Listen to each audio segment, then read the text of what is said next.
Hi guys, I hope you're having a good day. Today I'm here to show you guys what happens during my normal work week. This week I have 9 appointments with variations of flash designs, custom designs, and cover up. So I wanted to show you everything I get to do in 1 week. I also just posted a vlog of a day in the life of a tattoo artist, showing you what an average day looks like. And definitely check it out if you haven't already. Don't forget to hit like and subscribe, and I hope you enjoyed this week's video. My very first appointment this week required me to freehand draw directly on her skin for her knee tattoo. Riley is actually one of my previous coworkers' daughter, and I have tattooed her since she turned 18. I think she now has 8 tattoos.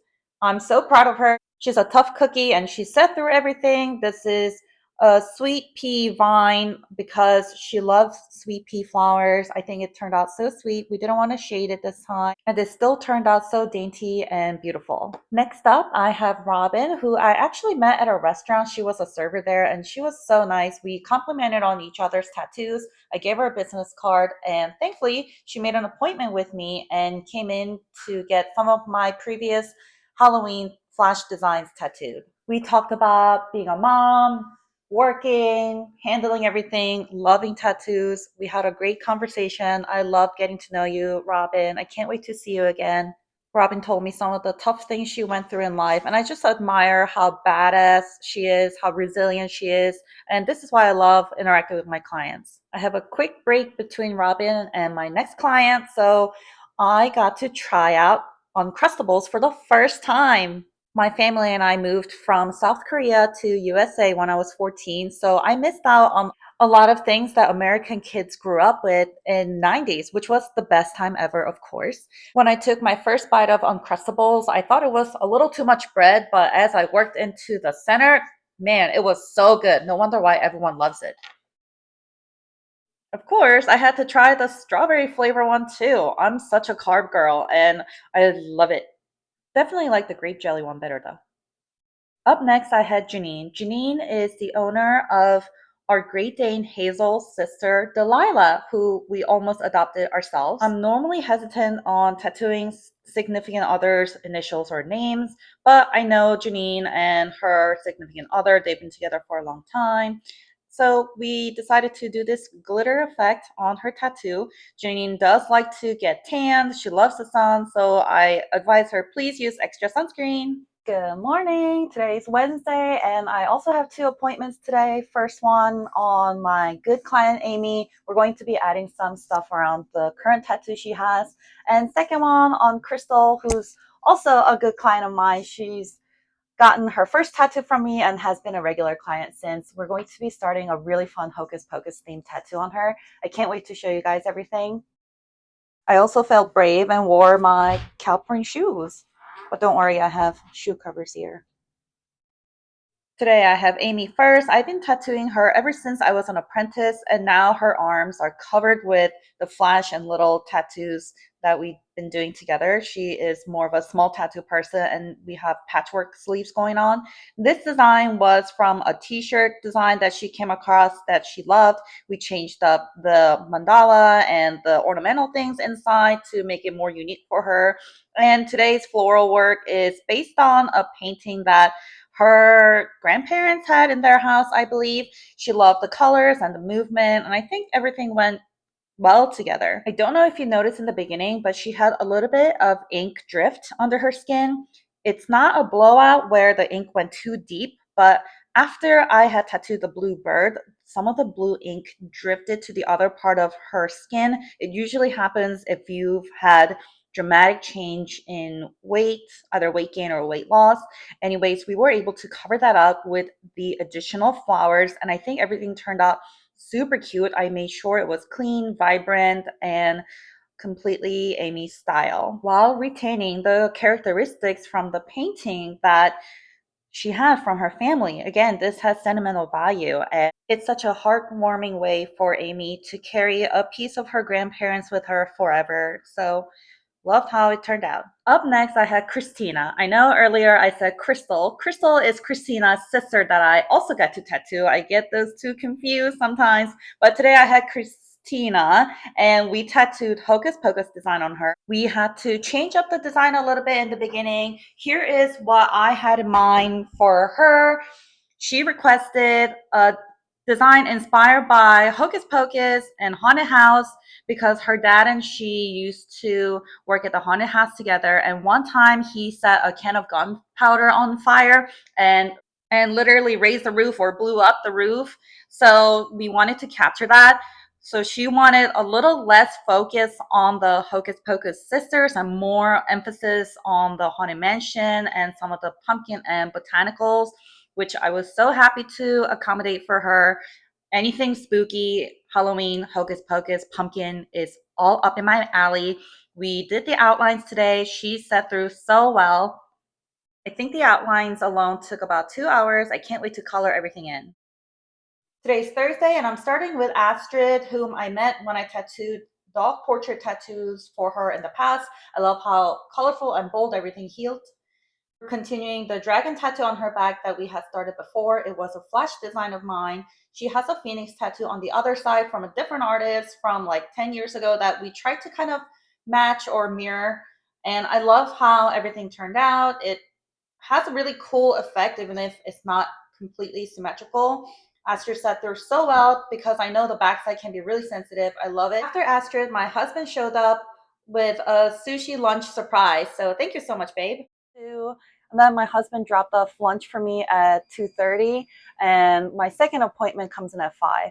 I was so appreciative that my husband did that today because I was actually going through a lot of personal stuff that actually made me cry on the drive here. He went to meet up with his friend in Baltimore and they went out for sushi lunch, and he was kind enough to remember me and bring me some, and it was so delicious.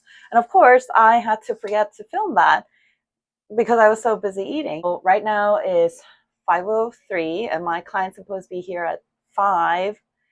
And I have a feeling she's going to be no call, no showing me. I really hope that's not the case because otherwise we would have tattooed 2 dragons today. It would have been a dragon tattoo day. But based on our interaction over the emails, I kind of have a feeling she will ghost me, even though she did make a $100 deposit. So I'm just going to wait a few more minutes and hopefully she will show up.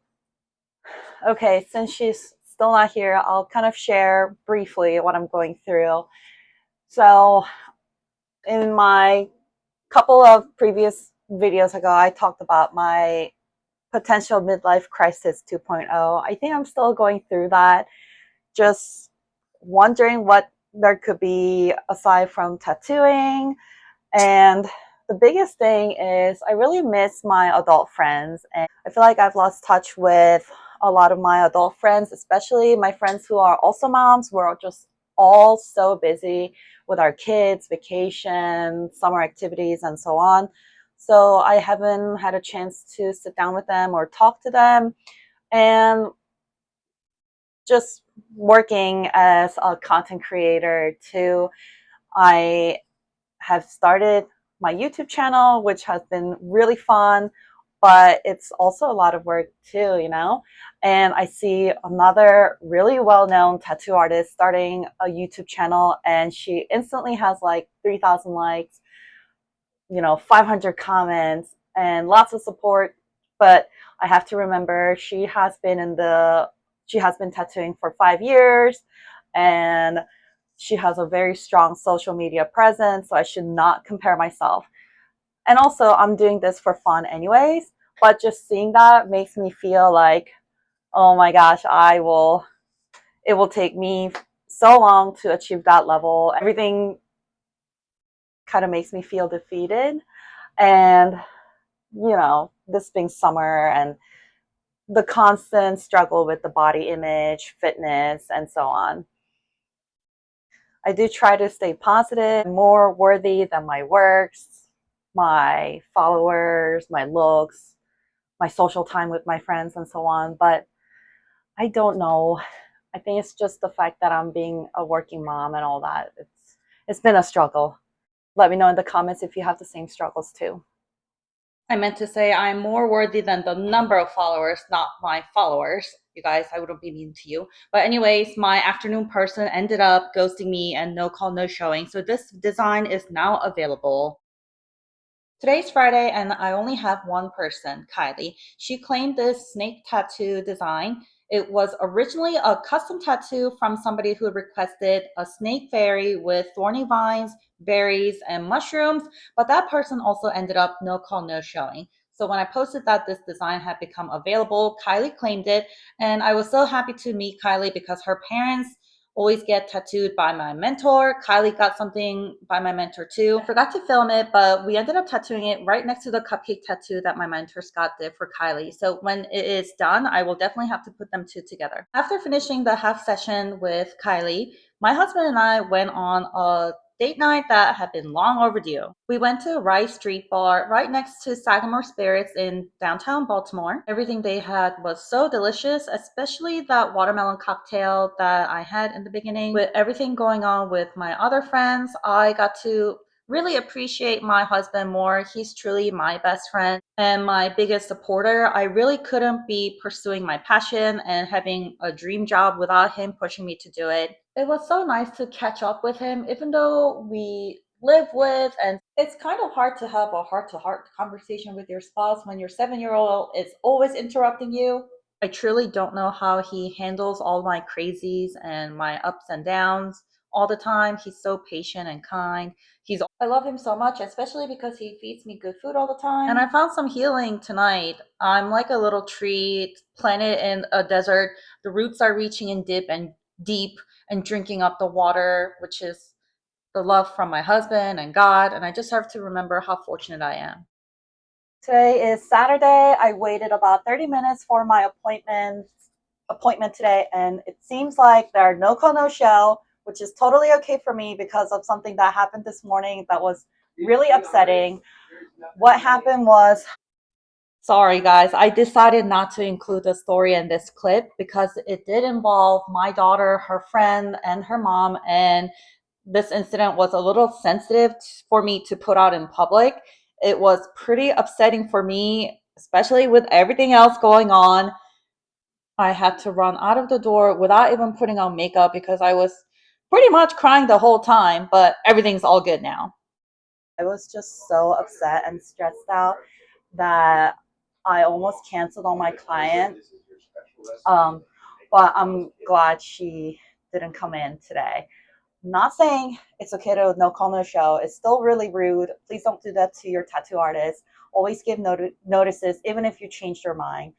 But I'm just going to go home, relax, and spend the rest of the weekend with my family and try not to think about all this drama and work. Everything will be okay. So I hope you guys enjoyed this video of all the other tattoos I got to do this week. If you enjoyed, please let me know in the comments to confirm, or if you would like to see anything else, or if you have any questions, don't forget to subscribe and hit like, and I will see you in my next video. Bye.